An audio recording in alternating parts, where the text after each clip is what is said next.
অন্যদিকে পুরুলিয়ার সভা থেকে বিজেপিকে আক্রমণ করেছেন অভিষেক বন্দ্যোপাধ্যায়। ২৬-এর বিধানসভা নির্বাচনে আসন বাড়িয়ে ফের ক্ষমতায় ফিরবে তৃণমূল কংগ্রেস বলে হুঙ্কার ছেড়েছেন তিনি।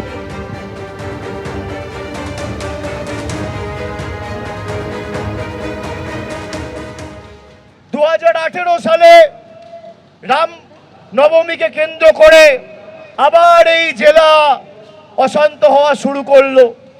একের পর এক মানুষের মৃত্যু, সাম্প্রদায়িক বিভাজন এবং মানুষকে বিভ্রান্ত করার প্রচার। 2019-এ বিপুল ভোটে বিজেপির সাংসদ এখান থেকে জয়যুক্ত হয়েছেন। 2021 সালে জয়পুরে আমাদের প্রার্থী পদ খারিজ করে দেওয়া হলো।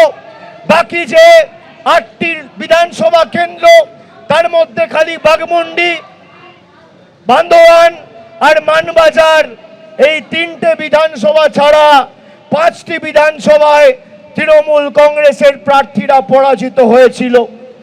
2024 সাল অল্প কিছুর ব্যবধানে আমরা লোকসভা আসনটি খালি বাগমুন্ডিতে আশানুরূপ বা প্রত্যাশিত ফল হয়নি, পুরুলিয়া শহরে আমরা কিছুটা পিছিয়ে পড়েছিলাম বলে এই লোকসভা আসনে আবার অত্যন্ত কম ব্যবধানে বিজেপির প্রার্থী জিতেছিল। কিন্তু 2021, 2016 আর 2024-এর ভোট শতাংশ যদি আমি দেখি, 2021-এ আমরা 3টে আসনে জিতেছিলাম, 2019-এ আমরা একটা আসনে জিতেছিলাম, আর 2024-এর লোকসভার ফলের নিরিখে যদি আমরা দেখি 9টার মধ্যে 6টায় তৃণমূল কংগ্রেস এগিয়ে রয়েছে। সুতরাং এই জেলা আবার পুনরায় সবুজময় হওয়া খালি সময়ের অপেক্ষা। এসআইআর আবহে আইন শৃঙ্খলা নিয়ে সুপ্রিম কোর্টের কড়া নির্দেশের পরেও ফের উত্তেজনা তৈরি হলো এসআইআর শুনানি চলাকালীন। আর এবার ঘটনাস্থল উত্তর 24 পরগনা স্বরূপনগর। দেখতে পাচ্ছেন একেবারে গেট আটকে যখন ভেতরে শুনানি পর্ব চলছে, বাইরে তৃণমূলের তরফে বিক্ষোভ দেখানো হচ্ছে, পুলিশের সঙ্গে ধস্তাধস্তির পরিস্থিতি তৈরি হয়, টায়ার জ্বালিয়ে রাস্তা অবরোধ পর্যন্ত করা হয়।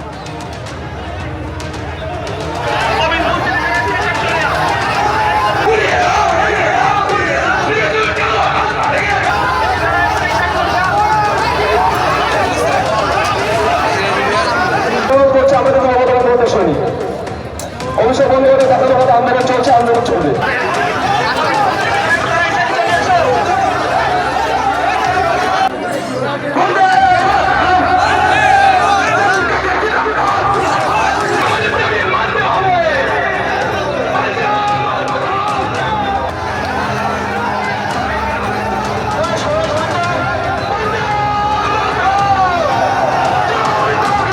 বারবার শুনানিতে ডেকে হয়রানি করা হচ্ছে, শুনানির মধ্যে দিয়ে বৈধ ভোটারদের নাম কেটে দেওয়ার চেষ্টা চলছে বলে তৃণমূলের তরফে অভিযোগ করা হয়। আর যার প্রতিবাদে বিক্ষোভ, যা ঘিরে ধুন্ধুমার পরিস্থিতি তৈরি হলো আজ।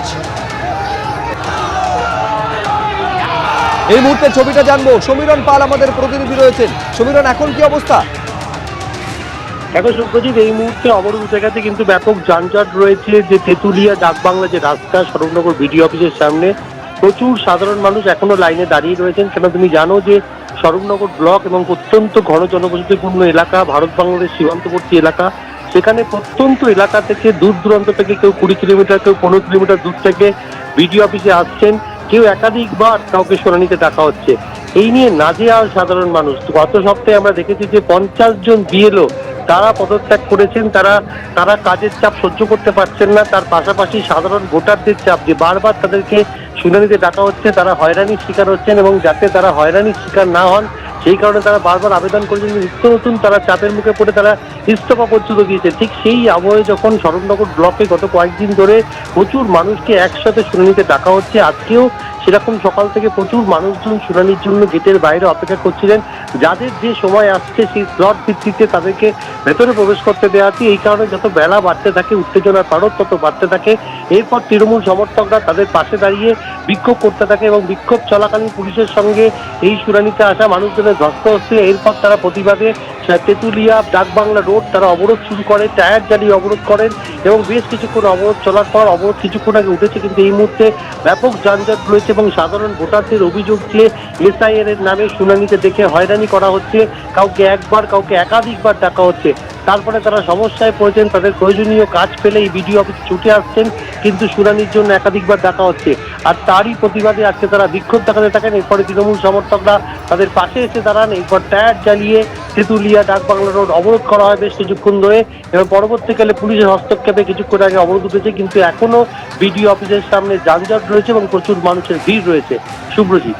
সমীরণ, তুমি আমাদের সঙ্গে থাকো। আজকেই প্রথম নয়, গতকাল আপনাদের দেখিয়েছিলাম এই উত্তর 24 পরগনারই সন্দেশখালী এবং দক্ষিণ 24 পরগনার বাসন্তী দু জায়গায় রীতিমতো হিংসার পরিস্থিতি তৈরি হয়েছিল।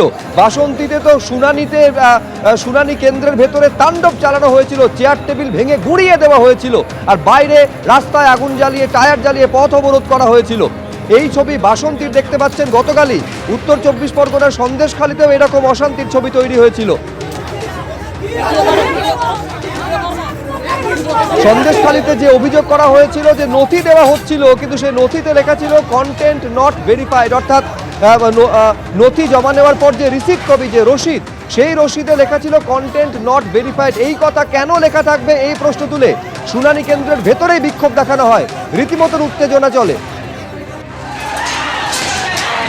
এর আগে আপনারা জানেন যে ফারাক্কা এবং চাকুলিয়াতেও কিভাবে উত্তেজনার পরিস্থিতি তৈরি হয়েছিল। ফারাক্কায় তো একেবারে ফারাক্কার তৃণমূল বিধায়ক মনিরুল ইসলামের উপস্থিতিতে রীতিমতন তাণ্ডব চলে, ব্যাপক ভাঙচুর চলে বিডিও অফিসের ভেতরে।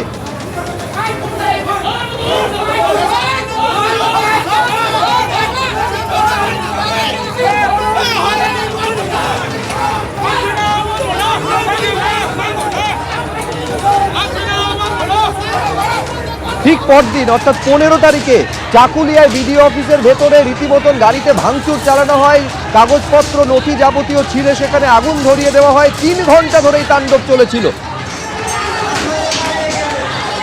আর তারপর এই তালিকায় নবতম সংযোজন আজকে উত্তর 24 পরগনার স্বরূপনগরের ঘটনা।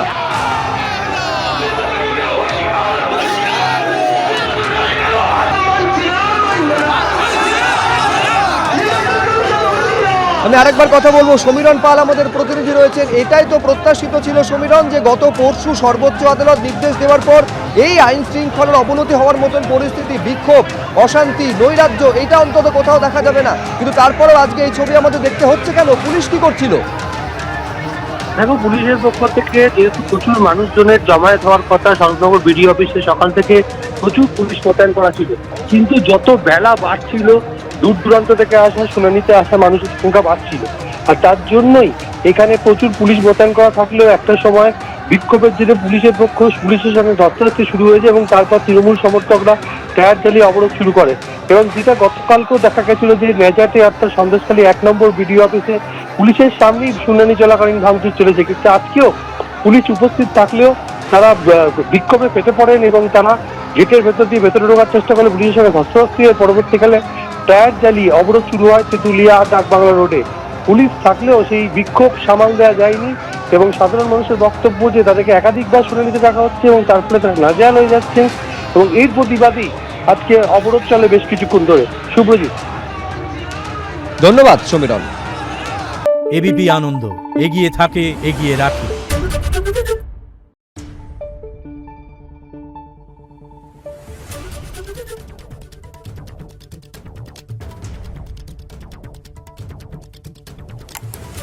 Thank you.